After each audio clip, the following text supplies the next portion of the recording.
ಎಲ್ರಿಗೂ ನಮಸ್ಕಾರ. ನಮ್ಮ ಭಾರತ ಸಂಪ್ರದಾಯಗಳಿಗೆ ಮತ್ತು ಪೌರಾಣಿಕ ಕಥೆಗಳಿಗೆ ಹೆಸರುವಾಸಿ.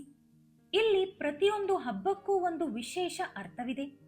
ಅದರಲ್ಲೂ ಅಣ್ಣ ತಂಗಿಯರ ಪವಿತ್ರ ಪ್ರೀತಿಗೆ ಸಾಕ್ಷಿ ಈ ರಾಖಿ ಹಬ್ಬ. ಚಿಕ್ಕಂದಿನಲ್ಲಿ ಜಗಳ ಆಡ್ತಿದ್ದ ಒಡಹುಟ್ಟಿದವರು ದೊಡ್ಡವರಾದ ಮೇಲೆ ಒಬ್ಬರಿಗೊಬ್ಬರು ನೆರಳಾಗಿ ನಿಲ್ಲುವ ಸುಂದರ ಬಾಂಧವ್ಯವೇ ಇದು. ನಾವು ಪ್ರತಿ ವರ್ಷ ರಾಖಿ ಹಬ್ಬವನ್ನು ವಿಜೃಂಭಣೆಯಿಂದ ಆಚರಿಸ್ತೀವಿ. ಆದರೆ ನಮ್ಮಲ್ಲಿ 99% ಜನರಿಗೆ ಈ ದಿನದ ಅಸಲಿ ಇತಿಹಾಸವೇ ಗೊತ್ತಿಲ್ಲ. ಬರೀ ದಾರ ಕಟ್ಟಿ ಸ್ವೀಟ್ ತಿನ್ನಿಸುವುದಷ್ಟೇ ರಾಖಿ ಹಬ್ಬ ಅಲ್ಲ. ಈ ಸಣ್ಣ ದಾರದ ಹಿಂದೆ ಸಾವಿರಾರು ವರ್ಷಗಳ ಪೌರಾಣಿಕ ಮಹತ್ವವಿದೆ. ಕೃಷ್ಣ ದ್ರೌಪದಿ, ಲಕ್ಷ್ಮಿ ಬಲಿಚಕ್ರವರ್ತಿ, ದೇವೇಂದ್ರ ಸಚೀದೇವಿ ಹಾಗೂ ಯಮ ಯಮುನೆಯರ ಕಥೆಗಳು ಇದರ ಹಿಂದೆ ಇವೆ. ಬೇರೆ ಬೇರೆ ಯುಗಗಳಲ್ಲಿ ನಡೆದ ಈ ಘಟನೆಗಳನ್ನೆಲ್ಲ ಸೇರಿಸಿ ಶ್ರಾವಣ ಹುಣ್ಣಿಮೆಯಂದೇ ಯಾಕೆ ಆಚರಿಸ್ತೀವಿ ಅನ್ನೋದರ ಹಿಂದೆ ಒಂದು ರಹಸ್ಯವಿದೆ. ಈ ವಿಡಿಯೋ ತುಂಬಾ ಇಂಟ್ರೆಸ್ಟಿಂಗ್ ಆಗಿ ಇರಲಿದೆ. ಎಲ್ಲೂ ಸ್ಕಿಪ್ ಮಾಡದೆ ವಿಡಿಯೋಗೆ ಲೈಕ್ ಮಾಡಿ, ಚಾನೆಲ್ ಅನ್ನು ಸಬ್ಸ್ಕ್ರೈಬ್ ಮಾಡಿಕೊಂಡು ಕೊನೆಯವರೆಗೂ ನೋಡಿ. ಹಾಗೆ ನೀವು ಯಾರಿಗೆ ರಾಖಿ ಕಟ್ತೀರಾ ಅಂತ ಅವರ ಹೆಸರನ್ನ ಕಮೆಂಟ್ನಲ್ಲಿ ತಿಳಿಸಿ. ರಕ್ಷಾ ಬಂಧನದ ಅತ್ಯಂತ ಭಾವನಾತ್ಮಕ ಕತೆ ಅಂದರೆ ಅದು ದ್ವಾಪರ ಯುಗದ ಶ್ರೀಕೃಷ್ಣ ಮತ್ತು ದ್ರೌಪದಿಯರದ್ದು. ಪಾಂಡವರು ಇಂದ್ರಪ್ರಸ್ಥದಲ್ಲಿ ಮಹಾವೈಭವದಿಂದ ರಾಜಸೂಯ ಯಾಗ ಮಾಡುತ್ತಿದ್ದ ಸಮಯ. ಸಭೆಯಲ್ಲಿ ಮೊದಲ ಪೂಜೆಯನ್ನು ಶ್ರೀಕೃಷ್ಣನಿಗೆ ಸಲ್ಲಿಸಲಾಗುತ್ತದೆ. ಅದನ್ನು ಸಹಿಸದ ಶಿಶುಪಾಲ ಕೃಷ್ಣನನ್ನು ನಿಂದಿಸಲು ಶುರು ಮಾಡುತ್ತಾನೆ. ಶಿಶುಪಾಲನ ತಾಯಿಗೆ ಕೊಟ್ಟ ಮಾತಿನಂತೆ 100 ತಪ್ಪುಗಳವರೆಗೆ ಸುಮ್ಮನಿದ್ದ ಕೃಷ್ಣ ಆ ತಪ್ಪುಗಳು ಮುಗಿದ ತಕ್ಷಣ ಸುದರ್ಶನ ಚಕ್ರದಿಂದ ಶಿಶುಪಾಲನ ಶಿರಚ್ಛೇದ ಮಾಡುತ್ತಾರೆ. ಆ ಸಮಯದಲ್ಲಿ ಸುದರ್ಶನ ಚಕ್ರ ಮರಳಿ ಬರುವಾಗ ಕೃಷ್ಣನ ಬೆರಳಿಗೆ ಗಾಯವಾಗಿ ರಕ್ತ ಬರಲು ಶುರುವಾಗುತ್ತದೆ. ಅಲ್ಲಿಯೇ ಇದ್ದ ರುಕ್ಮಿಣಿ ಸತ್ಯಭಾಮೆಯರು ಗಾಯಕ್ಕೆ ಬಟ್ಟೆ ಹಾಗೂ ವೈದ್ಯರಿಗಾಗಿ ಓಡಾಡತೊಡಗುತ್ತಾರೆ. ಆದರೆ ದ್ರೌಪದಿ ಮಾತ್ರ ತಡ ಮಾಡದೆ ತಾನು ಹುಟ್ಟಿದ್ದ ಬೆಲೆ ಬಾಳುವ ರೇಷ್ಮೆ ಸೀರೆಯ ನೆರಿಗೆಯನ್ನು ಹರಿದು ಕೃಷ್ಣನ ಬೆರಳಿಗೆ ಬಿಗಿಯಾಗಿ ಕಟ್ಟುತ್ತಾಳೆ. ತನ್ನ ಸೀರೆಯ ಬೆಲೆಯ ಬಗ್ಗೆ ಯೋಚಿಸದೆ ಅಣ್ಣನ ಮೇಲಿನ ಪ್ರೀತಿಯಿಂದ ಮಾಡಿದ ಆ ಕೆಲಸಕ್ಕೆ ಶ್ರೀಕೃಷ್ಣ ಮನಸೋಲುತ್ತಾರೆ. ಆಗ ಶ್ರೀಕೃಷ್ಣ ಮುಗುಳ್ನಕ್ಕೂ ನನ್ನ ಬೆರಳಿಗೆ ನೀನು ಕಟ್ಟಿದ ಈ ಬಟ್ಟೆಯ ಪ್ರತಿಯೊಂದು ದಾರಕ್ಕೂ ಬಡ್ಡಿ ಸಮೇತ ಋಣ ತೀರಿಸ್ತೀನಿ ಎಂದು ಅಭಯ ನೀಡುತ್ತಾರೆ. ನಿನ್ನ ಜೀವನದಲ್ಲಿ ಎಂಥದ್ದೇ ಕಷ್ಟ ಆಪತ್ತು ಬಂದರೂ ನಿನ್ನ ಅಣ್ಣನಾಗಿ ನಾನು ನಿನಗೆ ಜೊತೆಯಾಗಿರ್ತೀನಿ ಅಂತ ಕೃಷ್ಣ ಭಾವನಾತ್ಮಕವಾಗಿ ಮಾತು ಕೊಡುತ್ತಾರೆ. ಅಂದೇ ಆ ಕ್ಷಣದಲ್ಲೇ ಅಣ್ಣ ತಂಗಿಯರ ಪವಿತ್ರ ರಕ್ಷಾ ಬಂಧನಕ್ಕೆ ಅಡಿಪಾಯ ಬಿದ್ದಿತ್ತು. ಆಮೇಲೆ ಕಾಲ ಉರುಳುತ್ತೆ, ವರ್ಷಗಳು ಕಳೆಯುತ್ತವೆ. ಪಾಂಡವರು ಮಾಯಾಜೂಜಿನಲ್ಲಿ ಎಲ್ಲವನ್ನೂ ಸೋತು ಕೌರವರ ಸಭೆಯಲ್ಲಿ ದ್ರೌಪದಿಯ ವಸ್ತ್ರಾಪಹರಣ ಎಂಬ ಘೋರ ದುರಂತ ನಡೆಯುತ್ತದೆ. ಭೀಷ್ಮ, ದ್ರೋಣರಂತ ಹಿರಿಯರು ಮಹಾಯೋಧರಿದ್ದ ಆ ಸಭೆಯಲ್ಲಿ ದುಶ್ಯಾಸನ ಧರ್ಮರಹಿತವಾಗಿ ದ್ರೌಪದಿಯ ಸೀರೆ ಎಳೆಯತೊಡಗುತ್ತಾನೆ. ಪತಿಯಂದಿರು ತಲೆಬಾಗಿಸಿ ನಿಲ್ಲುತ್ತಾರೆ. ಧರ್ಮ ಬಲ್ಲ ಹಿರಿಯರು ಮೌನವಾಗಿ ಬಿಡುತ್ತಾರೆ. ತನಗೆ ಬೇರೆ ಯಾರೂ ದಿಕ್ಕಿಲ್ಲವೆಂದು ದ್ರೌಪದಿಗೆ ಅರ್ಥವಾಗಿ ಹೋಗುತ್ತದೆ. ಆ ಮಹಾ ಆಪತ್ತಿನ ಸಮಯದಲ್ಲಿ ಆಕೆಗೆ ನೆನಪಾಗಿದ್ದೇ ಗೋವಿಂದ. 2 ಕೈಗಳನ್ನೆತ್ತಿ ಕಣ್ಣೀರಿನಿಂದ ಕೃಷ್ಣ ಎಂದು ಕೂಗಿ ಕರೆಯುತ್ತಾಳೆ. ಆ ಕರೆಯನ್ನು ಕೇಳಿದ ತಕ್ಷಣ ಕೃಷ್ಣನಿಗೆ ಅಂದು ರಾಜಸೂಯ ಯಾಗದಲ್ಲಿ ದ್ರೌಪದಿ ತನ್ನ ಬೆರಳಿಗೆ ಕಟ್ಟಿದ್ದ ಬಟ್ಟೆ ನೆನಪಾಗುತ್ತದೆ. ನನ್ನ ತಂಗಿಗೆ ಕೊಟ್ಟ ಮಾತು ಉಳಿಸಿಕೊಳ್ಳುವ ಸಮಯ ಬಂದಿದೆ ಎಂದು ಕೃಷ್ಣ ದುಶ್ಯಾಸನ ಎಷ್ಟು ಎಳೆದರೂ ಮುಗಿಯದ ಅಕ್ಷಯ ಸೀರೆಗಳನ್ನು ನೀಡಿ ಆಕೆಯ ಮಾನ ರಕ್ಷಿಸುತ್ತಾರೆ. ಒಬ್ಬ ತಂಗಿ ಅಣ್ಣನ ಮೇಲಿಟ್ಟ ನಂಬಿಕೆ ಮತ್ತು ಅಣ್ಣ ಆಕೆಗೆ ನೀಡಿದ ರಕ್ಷಣೆ, ಇವೆರಡರ ಸಂಗಮವೇ ರಕ್ಷಾಬಂಧನ ಎಂದು ಜಗತ್ತಿಗೆ ಸಾರಿದ ಮೊದಲ ಘಟನೆ ಇದು. ಇನ್ನು ಪುರಾಣಗಳಲ್ಲಿರುವ 2ನೇ ಕಥೆ ಅಂದರೆ ಅದು ಲಕ್ಷ್ಮೀದೇವಿ ಮತ್ತು ಬಲಿಚಕ್ರವರ್ತಿಯದ್ದು. ದಾನಶೂರ ಬಲಿಚಕ್ರವರ್ತಿಯನ್ನು ಪರೀಕ್ಷಿಸಲು ವಿಷ್ಣು ವಾಮನ ಅವತಾರವೆತ್ತಿ 3 ಅಡಿ ಭೂಮಿ ಕೇಳುತ್ತಾರೆ. ಬಲಿ ತನ್ನ ಶಿರಸ್ಸನ್ನೇ 3ನೇ ಅಡಿಯಾಗಿ ನೀಡಿದಾಗ ಆತನ ಭಕ್ತಿಗೆ ಮೆಚ್ಚಿ ವಿಷ್ಣು ಪಾತಾಳ ಲೋಕಕ್ಕೆ ರಾಜನನ್ನಾಗಿ ಮಾಡಿ ವರ ಕೇಳೆನ್ನುತ್ತಾರೆ.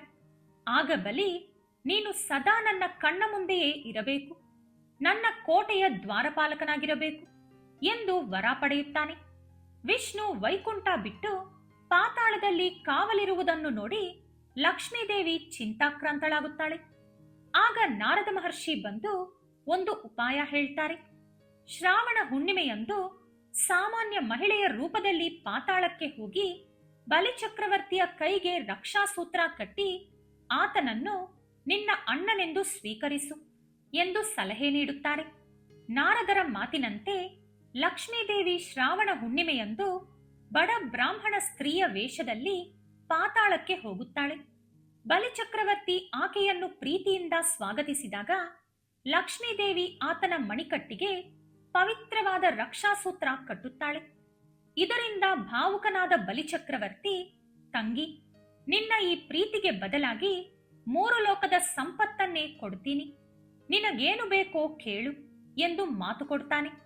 ಆಗ ಲಕ್ಷ್ಮೀದೇವಿ ತನ್ನ ನಿಜರೂಪ ತೋರಿಸಿ, ಅಣ್ಣ, ನನಗೆ ಯಾವ ಸಂಪತ್ತು ಬೇಡ, ಕಾವಲುಗಾರನಾಗಿರುವ ನನ್ನ ಗಂಡ ವಿಷ್ಣುವನ್ನು ವೈಕುಂಠಕ್ಕೆ ಕಳುಹಿಸಿಕೊಡು ಎಂದು ಕೇಳುತ್ತಾಳೆ. ಬಲಿಚಕ್ರವರ್ತಿ ತಕ್ಷಣ ಕೊಟ್ಟ ಮಾತಿನಂತೆ ವಿಷ್ಣುವನ್ನು ಬಂಧನದಿಂದ ಮುಕ್ತಗೊಳಿಸಿ ಕಳುಹಿಸುತ್ತಾನೆ. ಒಬ್ಬ ತಂಗಿ ಕಟ್ಟಿದ ಸಣ್ಣ ದಾರ ಸಾಕ್ಷಾತ್ ವಿಷ್ಣುವನ್ನೇ ಬಂಧನದಿಂದ ಬಿಡಿಸಿತು. ಇನ್ನು 3ನೇ ಕತೆ ಭವಿಷ್ಯ ಪುರಾಣದಲ್ಲಿರುವ ದೇವೇಂದ್ರ ಮತ್ತು ಆತನ ಪತ್ನಿ ಸಚೀದೇವಿಯದ್ದು. ಒಮ್ಮೆ ದೇವತೆಗಳು ಮತ್ತು ರಾಕ್ಷಸರ ನಡುವೆ ಘೋರ ಯುದ್ಧ ನಡೆಯುತ್ತದೆ. ರಾಕ್ಷಸರ ಅತಿಯಾದ ಶಕ್ತಿಗೆ ದೇವತೆಗಳು ಸೋಲುವ ಹಂತ ತಲುಪುತ್ತಾರೆ. ಅಮರಾವತಿ ಕೈತಪ್ಪಿ ಹೋಗುತ್ತದೆ ಎಂದು ಭಯ ಬಿದ್ದ ದೇವೇಂದ್ರ ಗುರು ಬೃಹಸ್ಪತಿಯ ಹತ್ತಿರ ಹೋಗಿ ರಕ್ಷಿಸುವಂತೆ ಬೇಡಿಕೊಳ್ಳುತ್ತಾನೆ.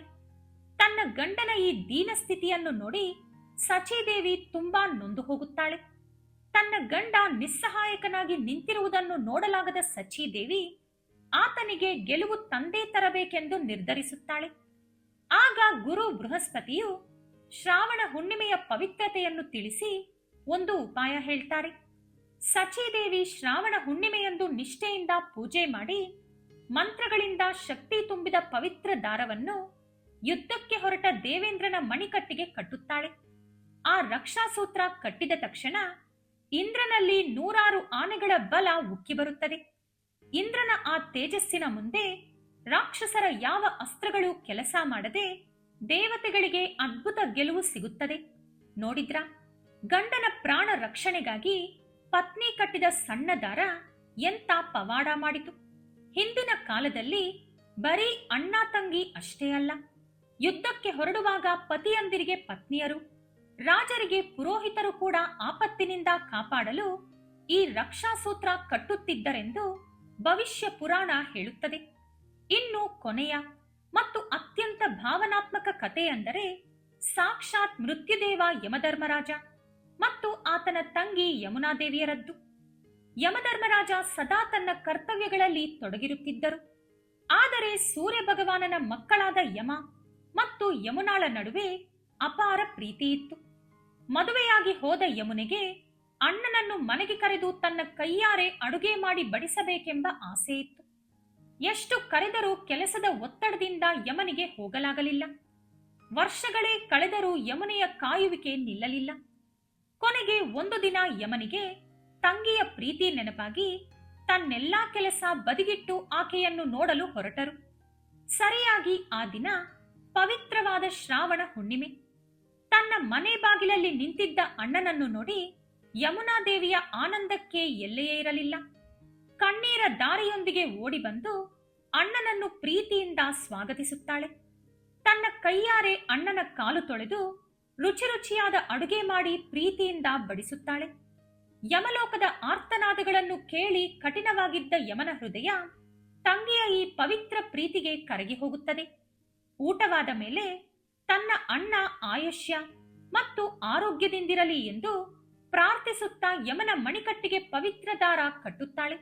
ಸರ್ವರ ಆಯುಷ್ಯ ನಿರ್ಣಯಿಸುವ ಯಮಧರ್ಮರಾಜ ತಂಗಿಯ ಈ ತಪಸ್ಸಿಗೆ ಭಾವುಕನಾಗಿ, ತಂಗಿ, ನಿನಗೇನು ವರ ಬೇಕೋ ಕೇಳು ಎನ್ನುತ್ತಾನೆ. ಆಗ ಯಮುನೆ, ಅಣ್ಣ, ಯಾವ ತಂಗಿ ಈ ಶ್ರಾವಣ ಹುಣ್ಣಿಮೆಯಂದು ತನ್ನ ಅಣ್ಣನನ್ನು ಮನೆಗೆ ಕರೆದು ಊಟ ಹಾಕಿ ರಾಖಿ ಕಟ್ಟುತ್ತಾಳೋ ಆ ಅಣ್ಣನಿಗೆ ನಿನ್ನಿಂದ ಯಾವುದೇ ಮೃತ್ಯುಭಯ ಇರಬಾರದು, ಅವರ ಬಂಧ ಎಂದಿಗೂ ಮುರಿಯಬಾರದು ಎಂದು ಕೇಳಿಕೊಳ್ಳುತ್ತಾಳೆ. ತಂಗಿಯ ನಿಸ್ವಾರ್ಥ ಪ್ರೀತಿಗೆ ಮೆಚ್ಚಿದ ಯಮಧರ್ಮರಾಜ ತಥಾಸ್ತು ಎನ್ನುತ್ತಾರೆ. ಅಂದಿನಿಂದ ಶ್ರಾವಣ ಹುಣ್ಣಿಮೆಯಂದು ತಂಗಿಯಿಂದ ರಾಖಿ ಕಟ್ಟಿಸಿಕೊಳ್ಳುವ ಅಣ್ಣಂದಿರಿಗೆ ಅಕಾಲಿಕ ಮೃತ್ಯುದೋಷ ಕಳೆದು ಯಮನ ಆಶೀರ್ವಾದ ಸಿಗುತ್ತದೆ ಎಂದು ಪುರಾಣಗಳು ಹೇಳುತ್ತವೆ.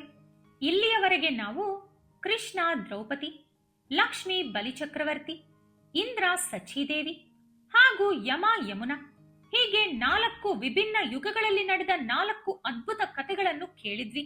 ಆದರೆ ನೀವಿಲ್ಲಿ ಒಂದು ವಿಷಯ ಗಮನಿಸಬೇಕು. ಈ 4 ಘಟನೆಗಳ ಹಿಂದಿರುವ ಆ ಒಂದು ಕಾಮನ್ ಪಾಯಿಂಟ್ ಏನು ಗೊತ್ತಾ? ಈ ಎಲ್ಲಾ ಘಟನೆಗಳು ನಡೆದಿದ್ದು ಸರಿಯಾಗಿ ಶ್ರಾವಣ ಮಾಸದ ಹುಣ್ಣಿಮೆಯಂದೇ. ಎಷ್ಟೋ ಹುಣ್ಣಿಮೆಗಳು, ಎಷ್ಟೋ ತಿಂಗಳುಗಳಿದ್ದರೂ ನಮ್ಮ ಪುರಾಣಗಳೆಲ್ಲ ಈ ಶ್ರಾವಣ ಹುಣ್ಣಿಮೆಯ ಸುತ್ತಲೇ ಏಕೆ ತಿರುಗುತ್ತವೆ? ಇಲ್ಲೇ ಯಾರಿಗೂ ತಿಳಿಯದ ಒಂದು ಅದ್ಭುತವಾದ ವೈಜ್ಞಾನಿಕ ಮತ್ತು ಆಧ್ಯಾತ್ಮಿಕ ರಹಸ್ಯ ಅಡಗಿದೆ. ಹಿಂದೂ ಕ್ಯಾಲೆಂಡರ್ ಪ್ರಕಾರ ಶ್ರಾವಣ ಮಾಸ ಅತ್ಯಂತ ಪವಿತ್ರವಾದದ್ದು. ಮಳೆ ಚೆನ್ನಾಗಿ ಬಿದ್ದು ಪ್ರಕೃತಿ ಹಸಿರಿನಿಂದ ಕಂಗೊಳಿಸುವ ಸಮಯ. ಆದರೆ ಪ್ರಾಚೀನ ಕಾಲದಲ್ಲಿ ಈ ಮಳೆಗಾಲದ ಸಮಯದಲ್ಲಿ ಸಾಂಕ್ರಾಮಿಕ ರೋಗಗಳು ಮತ್ತು ವಿಷಜ್ವರಗಳು ಜನರನ್ನು ನೋಯಿಸುತ್ತಿದ್ದವು.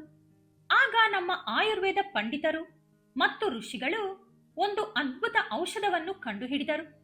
ಹುಣ್ಣಿಮೆಯ ದಿನ ಚಂದ್ರನ ಕಿರಣಗಳಿಗೆ ವಿಶೇಷ ಶಕ್ತಿ ಇರುತ್ತದೆ. ಆ ದಿನ ಸಂಗ್ರಹಿಸುವ ಮೂಲಿಕೆಗಳಿಗೆ ರೋಗ ನಿವಾರಿಸುವ ಗುಣ 2ರಷ್ಟು ಹೆಚ್ಚಿರುತ್ತದೆ ಎಂದು ನಂಬಿದ್ದರು. ಅದಕ್ಕಾಗಿಯೇ ಶ್ರಾವಣ ಹುಣ್ಣಿಮೆಯಂದು ರೋಗ ನಿರೋಧಕ ಶಕ್ತಿ ಹೆಚ್ಚಿಸುವ ಪವಿತ್ರ ಮೂಲಿಕೆಗಳು, ಅರಿಶಿಣ, ಕುಂಕುಮ, ಸಾಸಿವೆಗಳನ್ನು ಹಳದಿ ಬಟ್ಟೆಯಲ್ಲಿ ಕಟ್ಟಿ ಮಂತ್ರಗಳನ್ನು ಪಠಿಸುತ್ತಾ ರಾಜರು, ಸೈನಿಕರು ಹಾಗೂ ಸಾಮಾನ್ಯ ಜನರ ಮಣಿಕಟ್ಟಿಗೆ ಕಟ್ಟುತ್ತಿದ್ದರು. ಜನರ ಪ್ರಾಣವನ್ನು ರೋಗಗಳಿಂದ ಕಾಪಾಡುವ ಈ ಪ್ರಕ್ರಿಯೆಯನ್ನೇ ರಕ್ಷಾಬಂಧನ ಎಂದು ಕರೆಯಲಾಗುತ್ತಿತ್ತು. ಅಂದರೆ ಒಂದು ಕಾಲದಲ್ಲಿ ಇದು ಬರೀ ಅಣ್ಣ ತಂಗಿಯರ ಹಬ್ಬ ಮಾತ್ರ ಆಗಿರಲಿಲ್ಲ. ಮಾನವನ ಪ್ರಾಣ ರಕ್ಷಿಸುವ ಒಂದು ದೊಡ್ಡ ಆಯುರ್ವೇದ ಮತ್ತು ಆಧ್ಯಾತ್ಮಿಕ ಪ್ರಕ್ರಿಯೆಯಾಗಿತ್ತು ಎಂದು ನಮ್ಮ ಇತಿಹಾಸ ಹೇಳುತ್ತದೆ. ಇದರ ಜೊತೆಗೆ ವೇದ ಕಾಲದಿಂದಲೂ ಬರ್ತಿರೋ ಇನ್ನೊಂದು ಪ್ರಮುಖ ಆಚಾರ ಅಂದರೆ ಉಪಕರ್ಮ ಅಥವಾ ಜನಿವಾರ ಹುಣ್ಣಿಮೆ. ಈ ಶ್ರಾವಣ ಹುಣ್ಣಿಮೆಯಂತೆ ಪಂಡಿತರು ಹಳೆಯ ಜನಿವಾರ ತೆಗೆದು ಮಂತ್ರೋಚ್ಚಾರಣೆಯೊಂದಿಗೆ ಹೊಸ ಜನಿವಾರವನ್ನು ಧರಿಸಿ ದುಷ್ಟ ಶಕ್ತಿಗಳಿಂದ ರಕ್ಷಣೆ ಪಡೆಯಲು ಮಣಿಕಟ್ಟಿಗೆ ಪವಿತ್ರ ರಕ್ಷಾಸೂತ್ರ ಕಟ್ಟಿಕೊಳ್ಳುತ್ತಿದ್ದರು.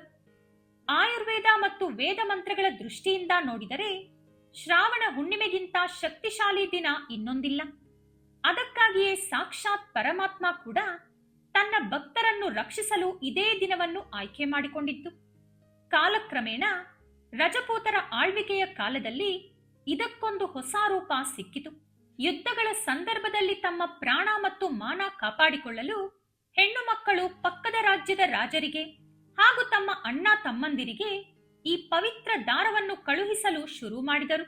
ಹೀಗೆ ರಾಜರು ಮತ್ತು ಸೈನಿಕರ ರಕ್ಷಣೆಗಾಗಿ ಆರಂಭವಾದ ಈ ಆಚಾರ ಮೆಲ್ಲಗೆ ಬದಲಾಗಿ ಅಣ್ಣ ತಂಗಿಯರ ಅಪಾರ ಪ್ರೀತಿ ಮತ್ತು ಭರವಸೆಯ ಸಾಕ್ಷಿಯಾಗಿ ಮಾರ್ಪಟ್ಟಿತು. ಪುರಾಣಗಳಿಂದ ಇತಿಹಾಸಕ್ಕೆ, ಇತಿಹಾಸದಿಂದ ಇವತ್ತು ನಮ್ಮ ಮನೆ ಮನ ತಲುಪಿರುವ ಈ ಹಬ್ಬವೇ ರಾಖಿ ಹಬ್ಬ. ಇದೇ ಶ್ರಾವಣ ಹುಣ್ಣಿಮೆಯ ಹಿಂದಿರುವ ಅಸಲಿ ಅರ್ಥ. ಈ ವಿಡಿಯೋ ಇಷ್ಟವಾಗಿದ್ರೆ ಲೈಕ್ ಮಾಡಿ, ಶೇರ್ ಮಾಡಿ, ನಮ್ಮ ಚಾನೆಲ್ ಅನ್ನು ಸಬ್ಸ್ಕ್ರೈಬ್ ಮಾಡಿಕೊಂಡು ಬೆಲ್ ಐಕಾನ್ ಕ್ಲಿಕ್ ಮಾಡಿ. ಧನ್ಯವಾದಗಳು.